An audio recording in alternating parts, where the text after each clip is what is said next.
Prior to the Industrial Revolution, most people worked and manufactured goods either on fields or at their homes using basic machines and tools. Then, a series of innovations swept across many cities in England and the United States, which would alter the way people lived and worked for the next century.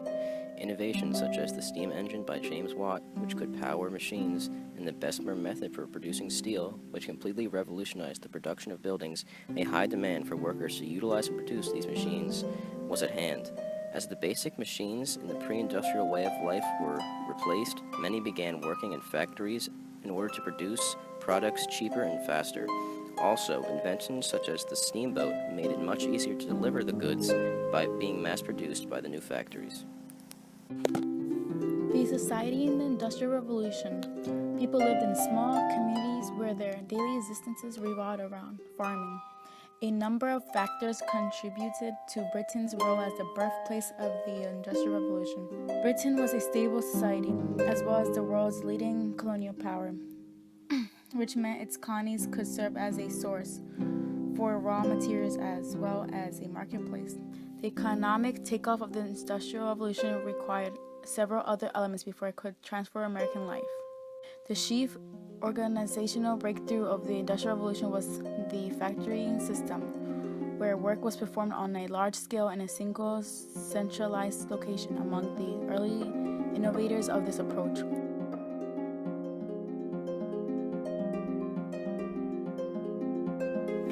The Industrial Revolution made drastic changes on the lives of individuals. Two classes that benefited from it were the middle and upper classes. These two classes were composed of people that had wealth and success, even though most could afford goods anyway.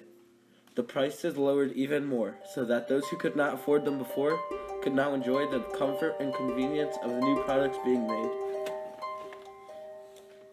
Also, the Industrial Revolution had a lasting effect on class structure, urbanization, and lifestyle. Although many rural areas remained farming communities during this time, the lives of people in cities changed drastically. The new industrial labor opportunities caused a population shift from the countryside to the cities. New factory work led to a need for a strict system of factory discipline. Also, the roles of women were greatly impacted as more and more women began to work in factories instead of staying home. As a response to the Industrial Revolution, something known as the Romantic movement arose. This movement, led by many English intellectuals and artists, was meant to show how increasingly inhumane the factory conditions were during this period of innovation. They wanted to revert back to the ways of pre-industrial life, which they believed to be much less harsh. In fact, there were various revolts of violence against what they believed to be the mechanization of life. Another group of protesters, known as the Luddites, were textile workers during the Industrial Revolution in Great Britain. They protested the development of machines which threatened to make their jobs obsolete. Various protesters, such as the ones in Yorkshire, involved many Luddites destroying several machines. Even to this day, the word Luddite is referring to one against new technology.